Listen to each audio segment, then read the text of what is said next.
Ari wanted to be on Wednesday because he's normally Tuesday. And then it was Wednesday at 3:40. And now it's Wednesday at 4. Who are you on the phone with, young man? We had a Lance Leipold interview we were Great. recording.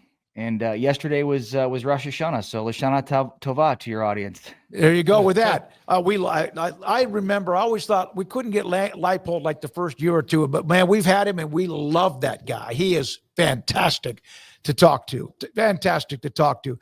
Mike Gundy's gone. Two things, your thoughts, and then also, in your opinion, who's next? Yeah. I think, it's shocking from the standpoint of, here's a guy that built an incredible legacy, an incredible resume. I mean, he is Oklahoma State football. And so I think the shocking part is that he really wasn't able to coach the remainder of the season, that he was fired mid-season. But I think it's completely justified.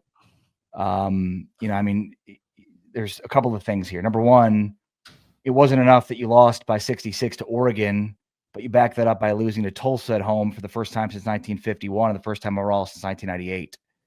I think the comments made by Mike Gundy before the Oregon game pissed everybody off. I think it pissed off Oregon. It pissed off Oklahoma State.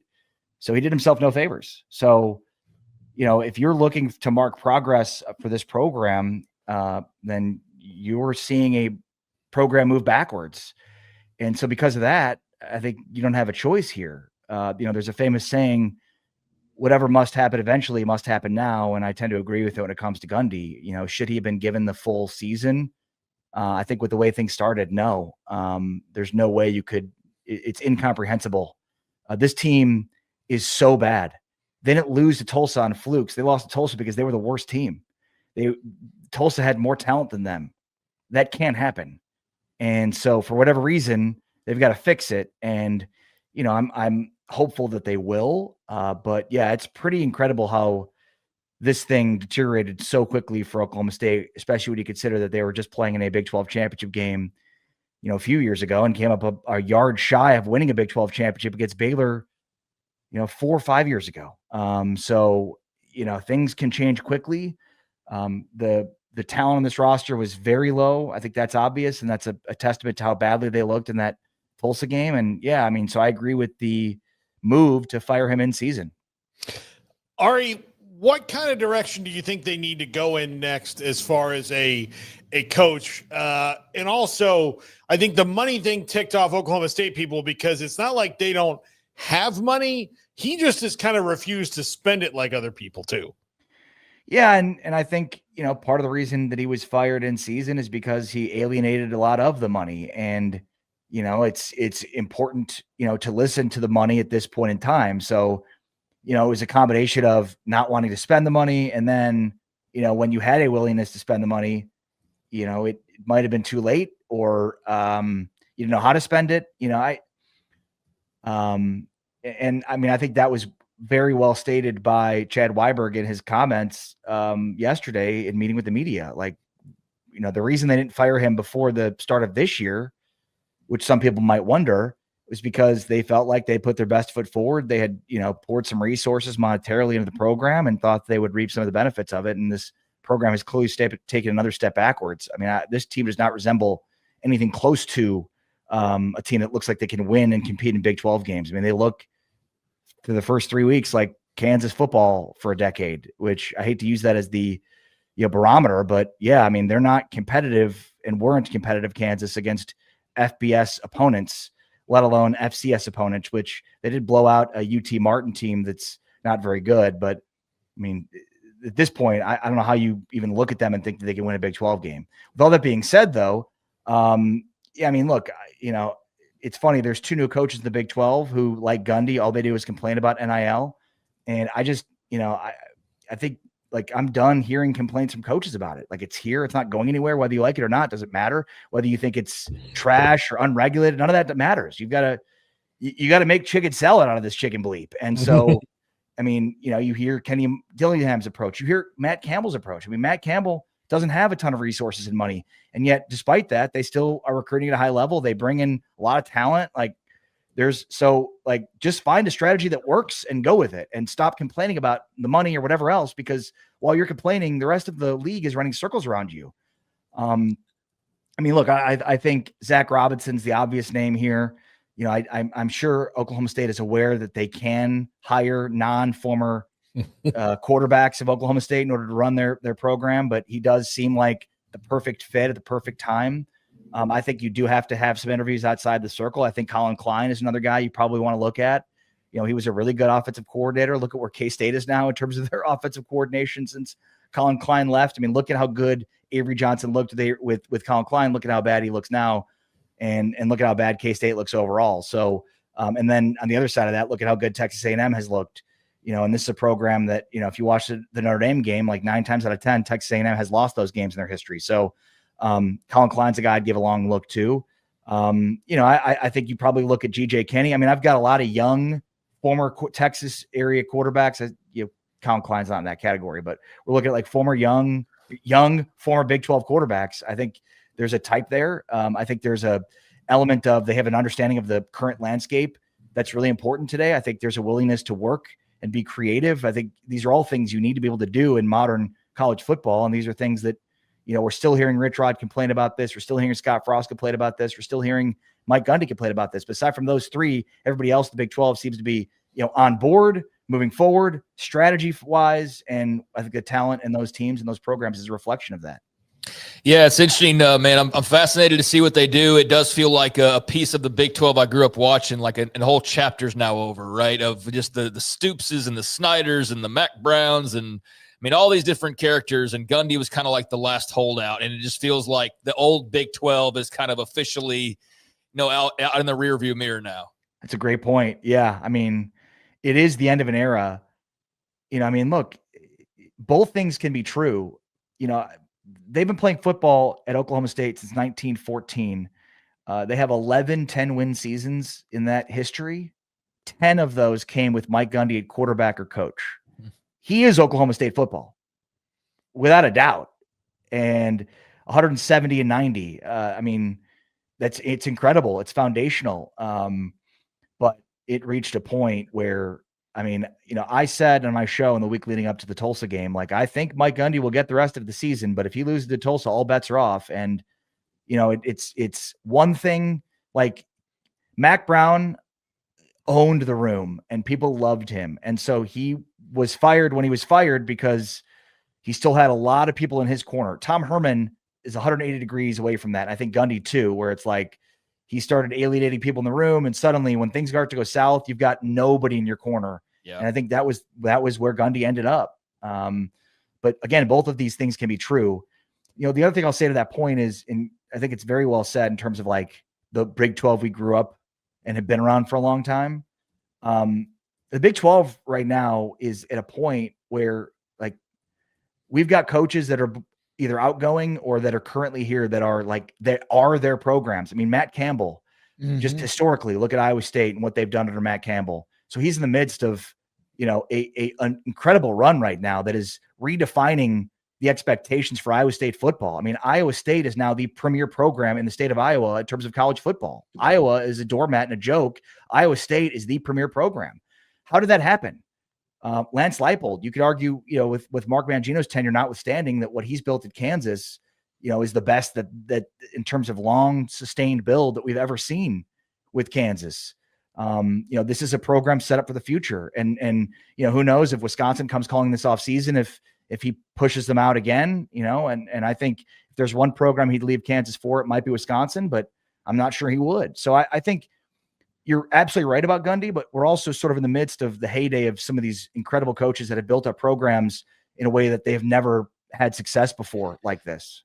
Yeah, it's fun. It's exciting. It's like bittersweet, I know, for Oklahoma State fans, but it's definitely exciting that there's going to be some new blood and who that next guy will be. I'm looking forward to it. All right, so we spent so much time, as I'm sure you guys did on your shows and on our shows and every Big 12 show, talking Texas Tech and Utah last week and giving our predictions and our thoughts. And then the game was played, and man, on the other side of that, Texas Tech obviously looks really, really good. And Utah's kind of got, I guess, maybe a little bit more of a look in the mirror after that one. How do you feel about just what stands out to you most coming out of that game for one side or the other? But obviously Utah, you know, has some things that they need to improve. Yeah. I mean, so I guess ultimately it remains to be seen what this outcome tells us. I mean, I think it tells us that Texas Tech is probably better than we thought, which says a lot. I mean, going into this game, we knew from a talent perspective that Texas Tech was just so far and away better than what they had been talent-wise, just based on their too deep in their depth chart, where guys that were starting and playing crucial roles along their defensive line, we're only now seeing time in mop-up duty. On the Utah side, this is sort of what I cautioned with Utah this season. And look, I think Devin Dampier is probably a better quarterback than what he showed, and that Texas Tech's defense is probably considerably better than what we expected. But like, I figured that their ceiling was not to win a Big 12 championship, because at some point they were going to play a defense that forced Devin Dampier to have to make plays down the field with his arm, and he couldn't. So I'm not surprised by this. I guess I'm surprised that it happened so early and that it shows us how good Texas Tech's defense is. But like, you've got to be able to be multifaceted. And the idea here of like, well, we can just run over teams and we're just that good up front, we're just going to maul teams. Like, maybe that'll be the case for the rest of their Big 12 schedule. But I'm just not sure of that. I think they've got, Devin Dampier put up some decent numbers at New Mexico, but had a lot of interceptions. And what that tells me is not only is he, putting the ball in harm's way, but he's just not a consistent downfield thrower. And so again, I cautioned that like their ceiling is, if teams force them to in a situation where they have to throw and complete passes consistently down the field, can they do it? I don't want to put it all on Devin Dampier. Like, they've been without major weapons on the outside for quite some time. So like, while they've got some guys, like what we're seeing mostly throughout the course of the year, some of their best offensive weapons happen to be their best defensive players. Smith Stoden is a guy that we're used to seeing on defense. And he, he's a guy that's not playing more significant snaps on offense because they just don't have playmakers. So, I kind of think Utah was a little bit overrated. And I kind of think Texas Tech's a little bit better than we thought. Now, with that being said, everybody picked Utah to win this game. Everybody nationally picked Utah to win this game. Why? Well, because Utah has a brand and they were really good in the Pac-12, and everybody just expected them to pick up where they left off from leaving the Pac-12. And now here they are struggling in the Big 12. Meanwhile, Texas Tech, nobody knows what to do with them. Nobody knows how good they are. And so like, a team that was in the top 25 the previous week at Utah that everybody picked to win the game, then Texas Tech wins the game, wins it convincingly, and they don't find themselves in the top 10 because suddenly the win's not any good because Utah dropped out of the top 25. What? It's crazy. The perception of the Big 12 just continues this weird cycle of, well, you haven't beat anybody. Yeah, but before the game, everybody thought Utah was that team. Everybody thought Utah was that good. Everybody thought Utah was the favorite of the Big 12 or the best of the Big. Like, what happened? So it's just crazy, big picture wise, how before the game kicked off, that would have been a huge win for Texas Tech. After the game ends, though, it's like, oh, Texas Tech hasn't beaten anybody. Utah's not good. Remember, they're not even in the top 25 because immediately after losing that game, Utah found itself outside the top 25. I wish Notre Dame could be given that same treatment. They should have only lost by 52 like Illinois did. They could have hung in the top 25. I mean, it's insane. And it's like every move from the AP, and I wish I could give them this credit for like being as smart as this, but it feels like every move is a precursor to the next move. So like, if you keep Notre Dame ranked in the top 25 and they're just hanging around and they feast up on bad teams, suddenly they're just going to continue to climb the rankings despite being 1-2 and having no good wins. And then you look at the rest of their schedule and it's like, who else do they play? USC. That's about it in terms of good games across their schedule. Like, but it's the method to the madness of the AP voting. It's the secret sauce, if you will, that allows for certain teams that should drop more than they do to not drop that much, so that those wins from the opposition, namely in the SEC, still look really good because they're still ranked wins. And Notre Dame is very much front and center in that boat. And for the Big 12, it's like the narrative and the perception that the league is bad. Well, before the game, everybody said Utah was good. Everybody on College Game Day picked Utah. Everybody. Well, I don't understand what happened. Yeah, I don't walk. Not everybody. Well, no, but like on College Game Day, I'm saying. I know. I just had a better feeling about it than most people. Yeah, I don't walk away like from a game, like a team like Utah losing one game doesn't make me think they all of a sudden like, oh, well, they weren't that good in the first place. I walked away from that game looking and going, Texas Tech is even better than I thought, and they've now taken the first step into proving that. Like, two things can be true. Both teams can be good, and one team could just be better, especially that day. And that's all we know that happened right now, because that's all the evidence that we have. We do too much prediction based on this one game and not looking at it because, like, oh, well, let's take Utah out of it because they dared lose to Texas Tech. Well, hey, maybe Texas Tech is just that damn good, and they did all that work on their roster in the offseason, and it wasn't just grabbing from the portal with like a net. Like, they actually thought about who's going to help us legitimately. Let's spend this money well, and it's working out so far. Yeah, and you know, kind of the 2 points, the one first made by Smokey and then Paul, like Smokey, I mean, I was alluding to the national perspective. No, I know you were. I picked Texas Tech to win and cover.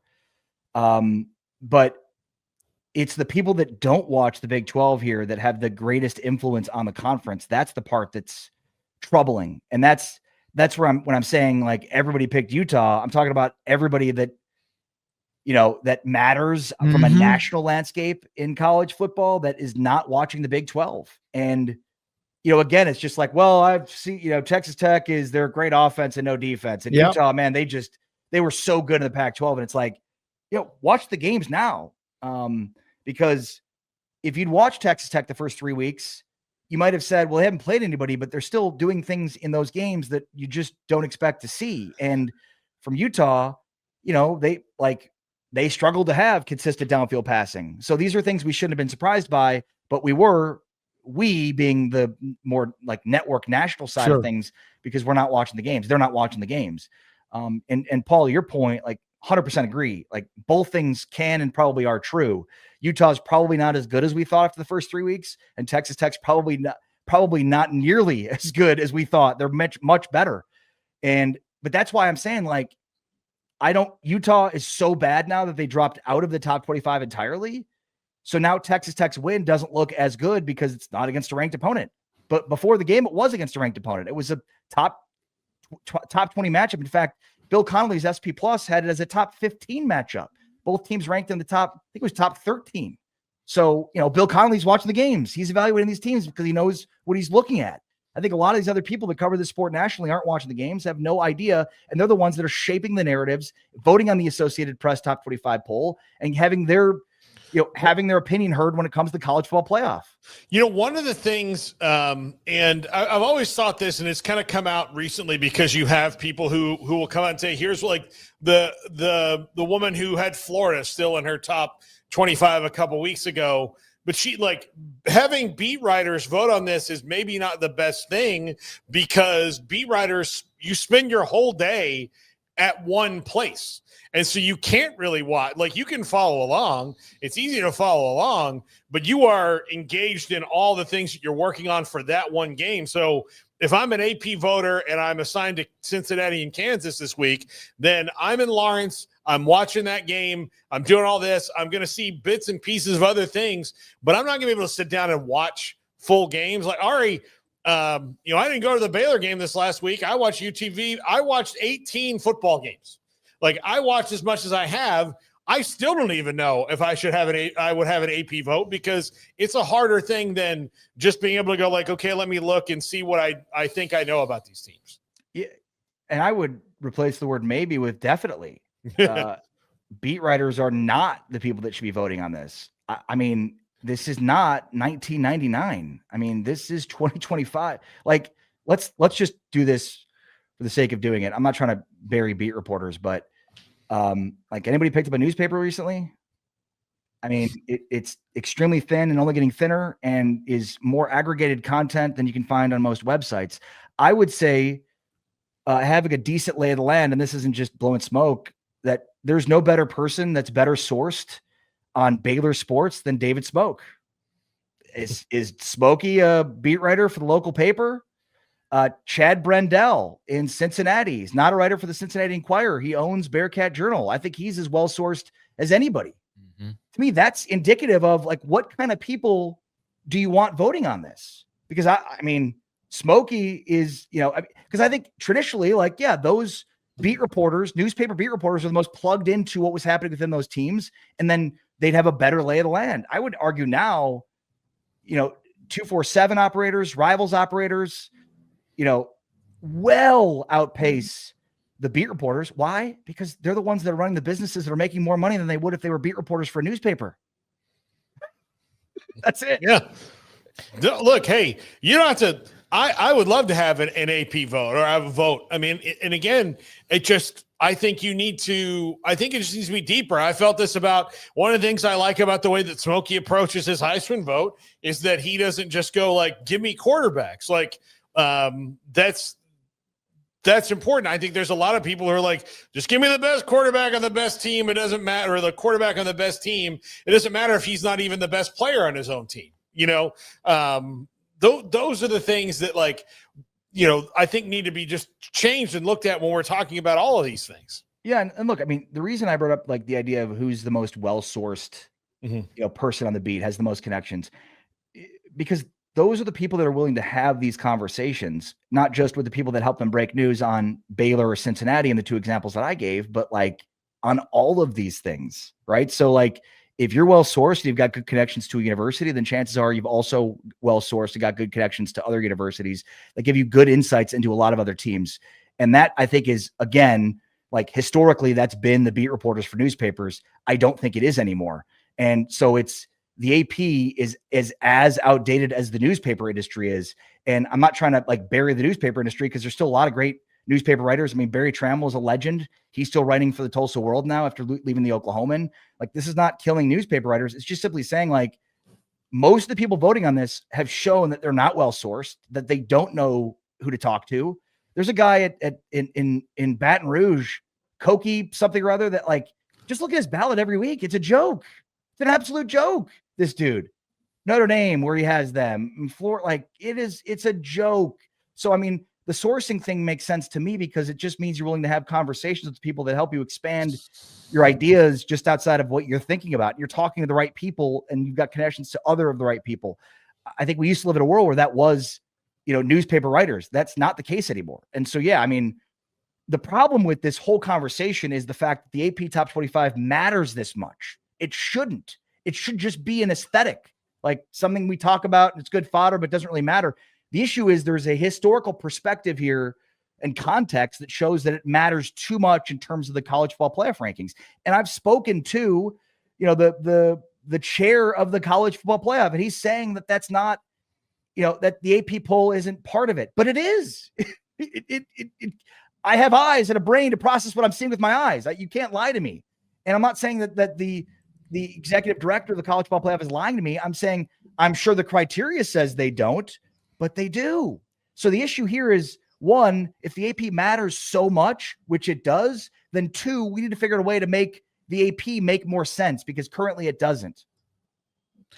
Ari, as far as games this weekend go, there's a lot of like toss-up games. I mean, there's some games like Baylor, Oklahoma State, Utah, West Virginia that I don't think you sweat too much. You never know, obviously, but there's a few that could maybe get interesting. But really, the one that looks like the most ripe for some chaos one way or the other would be TCU, Arizona State on a Friday night in Tempe. How are you feeling about that game?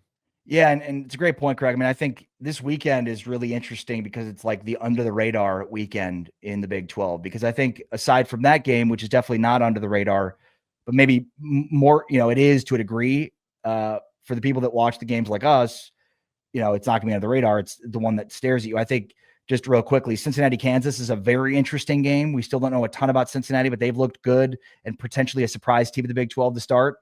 And then, how good is Kansas? So I think that's a really good litmus test for like who's a legit contender in the Big 12 versus who's probably just a middle of the pack team.